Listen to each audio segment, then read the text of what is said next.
दोस्तों, कहानी की शुरुआत होती है खौफनाक और अंधेरी गुफा में छुपी ड्रेसा नाम की लड़की को दिखाते हुए, जिसके हाथ में स्नाइपर थी और वो यहाँ बैठकर किसी का इंतजार कर रही थी।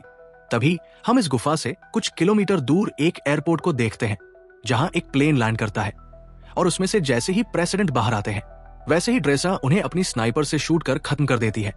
और तभी यहाँ पर हमें पता चलता है कि ये कोई मामूली लड़की नहीं है, बल्कि ये एक बेहतरीन और खूंखार स्नाइपर है, जो कुछ इस तरह से प्रेसिडेंट पर निशाना लगाती है कि आसपास के लोगों को पता भी नहीं चलता कि प्रेसिडेंट पर किसने और कहां से गोली चलाई। खैर, अब ड्रेसा अपना काम खत्म करने के बाद बुलेट कवर को अपने पास रख लेती है। इसके बाद ड्रेसा अपनी माँ से मिलने उनकी ग्रेव पर जाती है, क्योंकि अब उसकी माँ इस दुनिया में नहीं थी। लेकिन जब वो ग्रेवयार्ड में पहुंचती है तो वो देखती है कि उसके पिता पहले से ही यहाँ बैठे हुए हैं। ड्रेसा के पिता उसके सामने इस बात का खुलासा करते हैं कि वो अपनी बेटी के बारे में सब कुछ जानते हैं, कि वो एक स्नाइपर है और अभी अभी उसने एक इंसान की जान ली है। ड्रेसा अपनी जेब से बुलेट का कवर निकालती है और इसे अपने पिता के हाथ में सौंप देती है। वो इस कवर को भी बाकी के इकट्ठा हुए कवर के साथ रख देते हैं। और यहाँ पर हमें पता चलता है कि ड्रेसा ने पहले भी बहुत सारे लोगों को मौत के घाट उतारा है। अब ड्रेसा के पिता उसे अपने कैंसर के बारे में बताते हैं और कहते हैं कि मेरे पास बहुत कम समय बचा है और मैं केवल कुछ ही दिनों का मेहमान हूँ, लेकिन आने वाले दिनों में अगर मैं नहीं मरा तो इस वैलेंटाइन डे के दिन मैं खुद अपनी जान ले लूंगा। ये सुनते ही ड्रेसा के पैरों तले जमीन खिसक जाती है। अब वो अपने पिता को ऐसा करने से मना करती है, लेकिन वो अब भी ड्रेसा से यही कहते हैं कि ये हम दोनों की आखिरी मुलाकात है। वहीं दूसरी तरफ हम लेवे नाम के एक आदमी को देखते हैं, जिसे उसके बुरे सपनों ने परेशान कर रखा है। इसलिए लेवे समुद्र के किनारे बैठकर अक्सर पोयम लिखता है और आज भी वो यही बैठा हुआ होता है। तभी लेवे के पास अचानक एक मैसेज आता है, जिसमें उसे एक एड्रेस पर आने के लिए कहा जाता है। लेवे मैसेज पढ़ते ही तुरंत अपनी गाड़ी यहाँ से लेकर निकल जाता है और उस एड्रेस पर पहुंच जाता है। वो जैसे ही घर के अंदर एंटर करता है तो यहाँ उसकी मुलाकात एक लेडी से होती है, जिसका नाम बार्थोलोम्यू होता है। और इन दोनों की बातों से हमें पता चलता है कि पहले मिलिट्री में एक स्नाइपर हुआ करता था, लेकिन अब उसने इस काम से रिटायरमेंट ले ली है और अपना ज्यादातर समय घर पर ही बिताता है। बार्थोलोम्यू उसे एक नया मिशन सौंपते हुए कहती है कि मैं तुम्हें किसी दूसरी जगह भेजना चाहती हूँ, क्योंकि तुम एक बहुत अच्छे स्नाइपर हो, इसलिए ये काम सिर्फ तुम ही कर सकते हो। साथ ही वो लेवे से ये भी पूछती है कि क्या तुम्हारी फैमिली में कोई ऐसा है जो तुम्हारे जाने के बाद तुम्हें मिस करे, क्योंकि हो सकता है कि तुम वहां जाने के बाद उन्हें कभी न मिल पाओ। ये सुनकर लेवे थोड़ा सोच में पड़ जाता है और से कहता है कि मेरी फैमिली में ऐसा कोई नहीं है और मैं अकेला रहता हूँ। इसके बाद मिशन की सारी जानकारी देती है। इसके बाद लेवे को बेहोश कर दिया जाता है और जब उसकी आंख खुलती है तो वो अपने आप को एक प्लेन में पाता है। लेकिन लेवे को अब तक ये नहीं पता था कि उसे मिशन के लिए कौन से देश ले जाया जा रहा है। इसलिए वो प्लेन में मौजूद स्टाफ से जब ये बात पूछने की कोशिश करता है, तब सभी उसकी बात को इग्नोर कर देते हैं। पर एक पायलट आकर लेवे को बताती है कि तुम्हारी डेस्टिनेशन आ चुकी है और अब वो उसे यही लैंड कराने वाले हैं। साथ ही वो लेवे से ये भी कहती है कि तुम्हें अपनी मंजिल तक पहुंचने के लिए यहाँ से कम 32 किलोमीटर पैदल चलकर जाना होगा। तभी तुम उस जगह पर पहुंच पाओगे जहां से तुम्हें इस मिशन को अंजाम देना है। इतना कहने के बाद वो लेवे को एक पैराशूट देती है, जिसे पहनकर वो प्लेन से नीचे बर्फ पर कूद जाता है और फिर धीरे धीरे आगे बढ़ने लगता है, जहां सबसे पहले उसकी मुलाकात जेडी नाम के एक आदमी से होती है, जो उसे एक वॉच टावर की तरफ ले जाता है और उसे बताता है कि अगले 1 साल तक तुम यहीं पर काम करोगे। मैंने भी यहाँ पर 1 साल तक काम किया है, लेकिन अब मेरा टाइम पूरा हो चुका है, इसलिए अब तुम्हें ये काम सौंपा गया है। हालांकि लेवे को अब भी समझ नहीं आ रहा था कि आखिर उसे क्या काम करना है। यही सवाल जब वो जेडी से पूछता है, तब वो उसे बताता है कि यहाँ एक बहुत ही गहरी खाई है, जिसे जॉर्ज नाम दिया गया है। बस लेवे को इसी की पहरेदारी करनी है और कुछ भी नहीं करना है। इसके बाद वो लेवे को यहाँ के रूल्स बताते हुए कहता है कि वो महीने में सिर्फ एक बार ही लोगों से कांटेक्ट कर सकता है और उसके टावर का नाम बेस्ट टावर है, जबकि दूसरी तरफ एक ईस्टर्न टावर भी मौजूद है।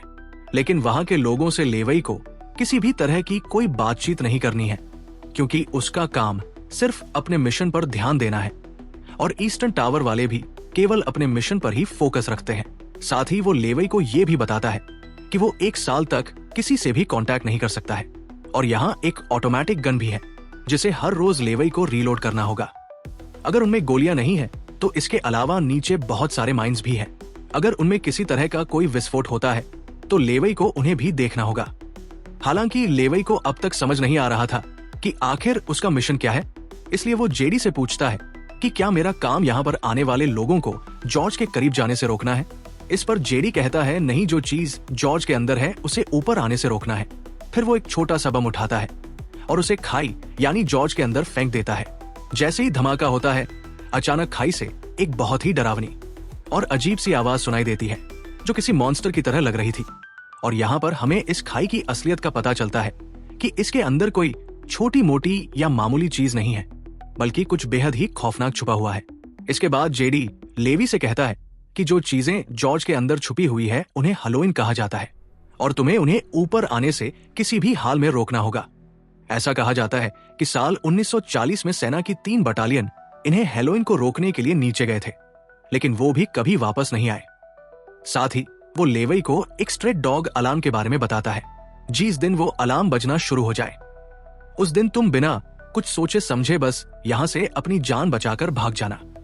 हालांकि मुझे भी नहीं पता कि ऐसा क्यों बोला गया, लेकिन मुझे जो पता है बस वो मैं तुम्हें बता रहा हूं। इतने में इन दोनों की नजर सामने वाले टावर पर पड़ती है, जहां अब किसी नए अफसर को अपॉइंट किया गया था, क्योंकि पुराने अफसर को 1 साल पूरा हो चुका था। अब जेडी लेवाई को खाने पीने के बारे में बताते हुए कहता है कि उसका 1 साल के खाने का इंतजाम यहाँ कर दिया गया है, बाकी अगर वो चाहे तो शिकार भी कर सकता है। वही जेडी लेवाई के सामने इस बात का भी खुलासा करता है कि ये जगह 75 सालों से सीक्रेट रही है और किसी को भी इसके बारे में कुछ नहीं पता है और हमें भी आने वाले टाइम में इस जगह को सीक्रेट ही रखना है। इतना कहने के बाद जेडी यहाँ से निकलकर बाहर आ जाता है और सिग्नल देने के लिए जैसे ही स्मोक करता है तब एक हेलीकॉप्टर उसे लेने के लिए आ जाता है और जेडी इस पे चढ़ जाता है।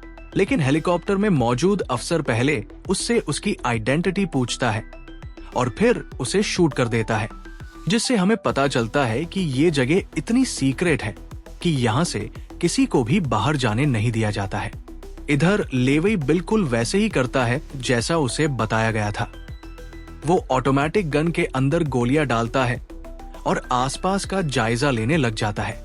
जब पूरा 1 महीना गुजर जाता है तब वो यहाँ से किसी को कांटेक्ट की कोशिश करता है और उन्हें बताता है कि मेरा किसी भी दुश्मन से कोई आमना सामना नहीं हुआ है। इतना कहकर वो कॉल कट कर देता है, क्योंकि उसे बस इतनी ही बातें करने की इजाजत दी गई थी और ये मैसेज उसे हर महीने में केवल 1 बार ही भेजना है। इसके बाद अलमारी में रखी किताबें पढ़ने लगता है कि तभी उसकी नजर दीवार पर लिखे हुए कुछ मैसेज पर पड़ती है, जो यहाँ रहने वाले इंसानों ने अपने अपने एक्सपीरियंस के हिसाब से लिखे थे। इन्हें पढ़ने के बाद लेवई बाहर आ जाता है और एक टेलीस्कोप की मदद से दूसरे टावर को देखने की कोशिश करता है, जहां उसे एक लड़की बैठी हुई दिखाई देती है, जो कि कोई और नहीं बल्कि ड्रेसा ही थी। ड्रेसा की खूबसूरती देखकर लेवई उसे देखता ही रह जाता है, लेकिन बात करने की कोशिश नहीं करता, क्योंकि उसे दूसरे वॉच टावर से कांटेक्ट करने के लिए मना किया गया था। इसी तरह लेवई को यहाँ 2 से 3 महीने बीत जाते हैं और अब ड्रेसा भी उसके बारे में जान चुकी थी। इसलिए एक दिन जब उसका बर्थडे होता है तब वो लेवे से बात करने का फैसला करती है और एक पेपर पर लिखकर लेवे से उसका नाम पूछती है। ये देखने के बाद वो भी एक बोर्ड उठाता है और उसके जरिए ड्रेसा को बातचीत करने से मना करता है, लेकिन ड्रेसा फिर भी उसे अपना नाम बता देती है, जिसके बाद लेवे भी ज्यादा न सोचते हुए अपना नाम लिख देता है और इस तरह दोनों में दोस्ती हो जाती है। एक दिन जब लेवे को पता चलता है कि ड्रेसा एक स्नाइपर है, तो वो उसका टेस्ट लेने के लिए उसके सामान पर निशाना लगाता है, जिसके बाद ड्रेसा भी अपने आप को प्रूव करने के लिए स्नाइपर उठाती है और उसके वॉच टावर पर निशाना लगाती है। लेकिन तभी उसकी नजर कुछ मॉन्स्टर पर पड़ती है, जो कि खाई में से बाहर आ रहे थे। वो जल्दी से लेवई को इशारा करके ये बात बताने की कोशिश करती है, जिसके बाद वो उन मॉन्स्टर पर ताबड़तोड़ फायरिंग शुरू कर देता है, लेकिन उनकी तादाद बहुत ज्यादा थी। इसलिए ड्रेसा भी लेवई की मदद करती है और अपने वॉच टावर से ही उन मॉन्स्टर का खात्मा कर देती है। पर इसी दौरान एक मॉन्स्टर उसके पास पहुंच जाता है, जो देखने में आधा इंसान और आधा जानवर जैसा था। जब उसे देखती है तो वो अपनी जान बचाने के लिए उस पर गोली चलाने की कोशिश करती है, लेकिन कोई फायदा नहीं होता और वो मॉन्स्टर लगातार ड्रेसा की तरफ बढ़ता रहता है, लेकिन सही वक्त पर ड्रेसा को बचा लेता है। इसके बाद अगले दिन लीवाई माइंस के अंदर जाता है, जहां अचानक खाई में से एक छोटा सा ड्रोन निकलता है और उड़कर यहां से चला जाता है। लेकिन उसके जाने से पहले लीवाई और ड्रेसा दोनों उसे देख लेते हैं, लेकिन इन्हें पता नहीं होता कि आखिर यह है क्या। इस तरह इन दोनों को यहाँ कुछ महीने और बीत जाते हैं और अब दिसंबर का महीना शुरू हो चुका था, जहां एक दिन अब लेवी ड्रेसा से मिलने का फैसला करता है और वो अपने आरपीजी में जहां मिसाइल डाली जाती है उस जगह पर एक रस्सी को बांध देता है। उसे ऐसा करते हुए ड्रेसा भी देख लेती है, लेकिन उसे भी समझ नहीं आता कि आखिर लेवी करना क्या चाहता है।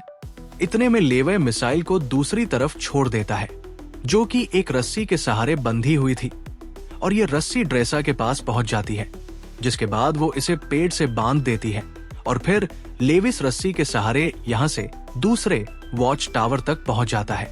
इधर ड्रेसा जब उसे देखती है तो उसे बहुत ज्यादा खुशी होती है, पर वो लेवी को गले लगाने से पहले उसे नहाने के लिए कहती है और खुद सीसीटीवी कैमरे की मदद से लेवी को नहाता हुआ देखती है।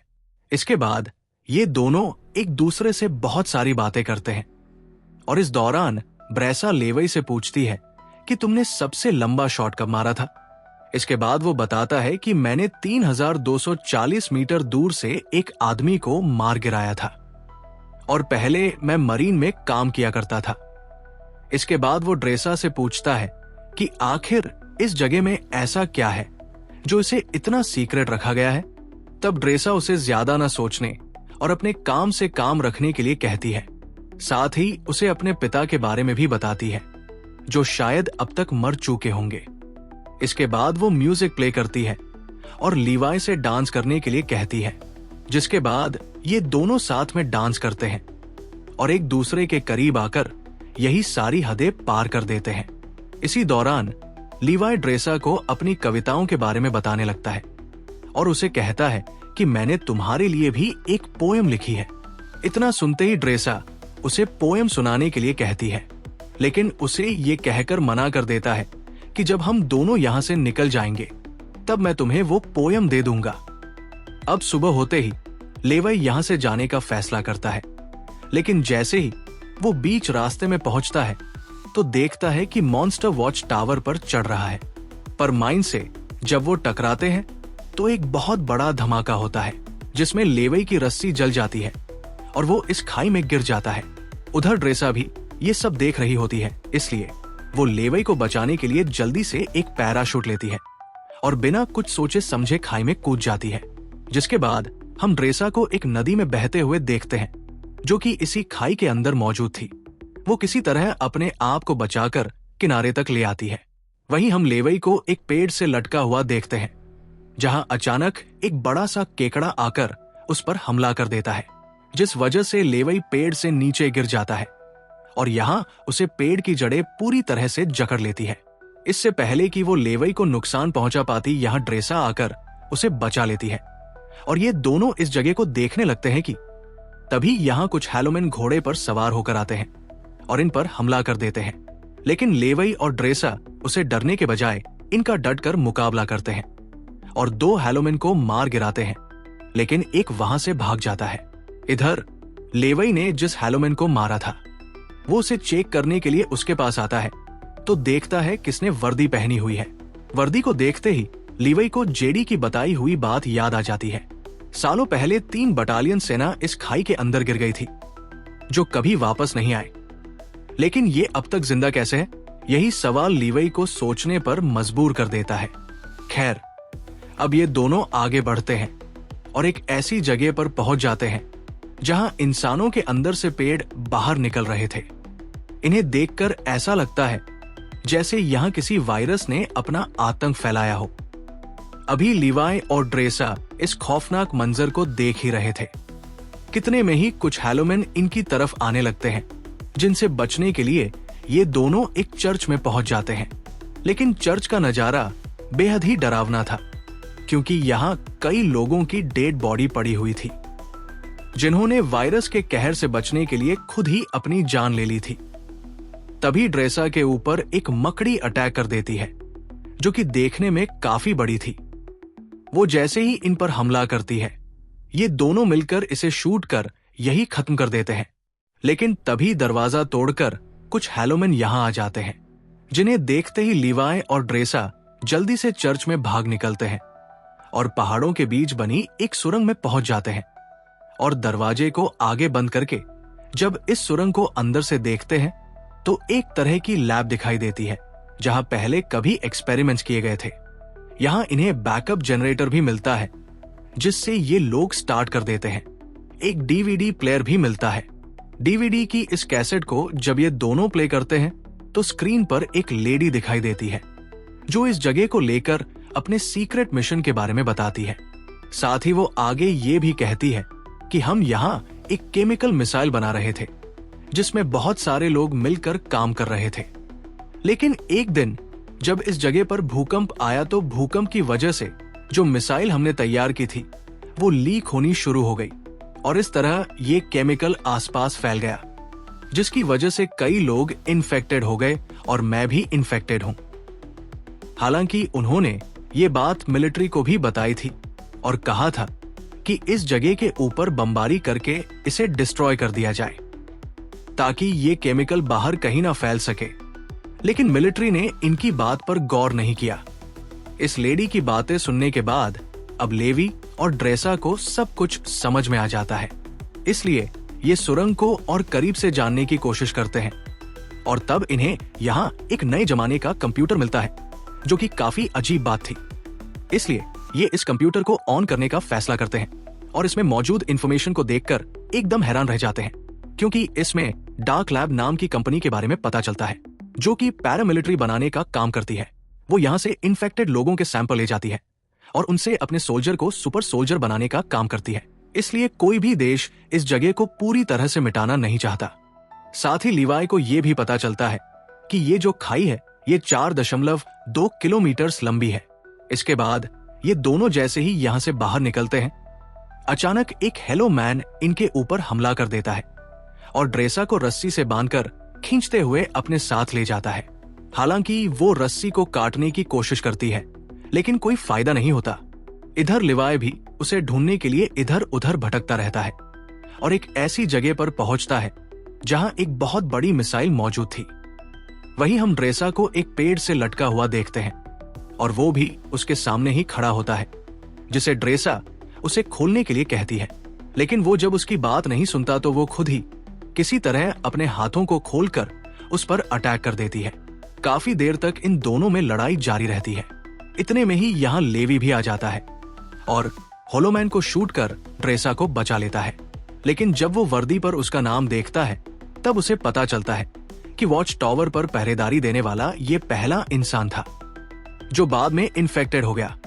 इसलिए ये दोनों अब यहाँ से निकलने का फैसला करते हैं और यहाँ खड़ी एक कार के अंदर नई बैटरी डालकर उसे एक रस्सी से बांध देते हैं, जिससे कार ऊपर की तरफ जाने लगती है। अचानक यहाँ बहुत सारे होलोमैन आ जाते हैं और इन पर हमला कर देते हैं, पर ये दोनों अपनी स्नाइपर से इनमें से कई होलोमैन को मौत के घाट उतार देते हैं। लेकिन एक वक्त पर आकर जब इनकी गोलियां खत्म हो जाती है तो ये इनमें आग लगा देते हैं और एक पहाड़ी पर पहुंचकर इस कार को भी नीचे धकेल देते हैं और फिर ये किसी तरह ईस्टर्न टावर तक पहुंच जाते हैं।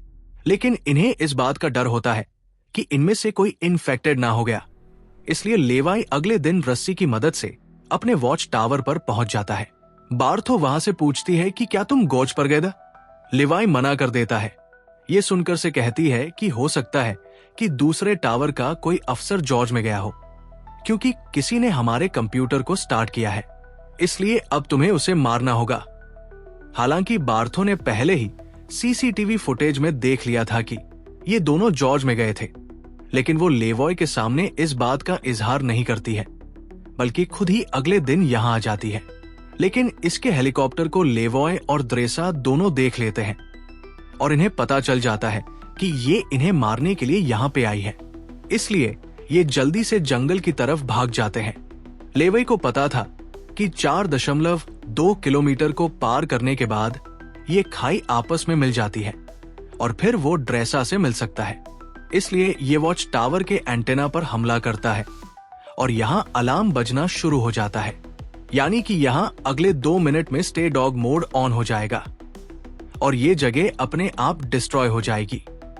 अब बार्थो भी ये बात अच्छी तरह से जानती थी, इसलिए वो हेलीकॉप्टर लेकर यहाँ से भागने लगती है। इधर ड्रेसा और लेवे भी भागने लगते हैं, जिसके बाद 2 मिनट पूरे होते ही जॉर्ज के अंदर जो मिसाइल रखी हुई थी वो ब्लास्ट हो जाती है और इस ब्लास्ट की वजह से सभी होलोमैन मारे जाते हैं। वही बार्थो का हेलीकॉप्टर भी इस धमाके की चपेट में आ जाता है, जिस वजह से वो भी मारी जाती है।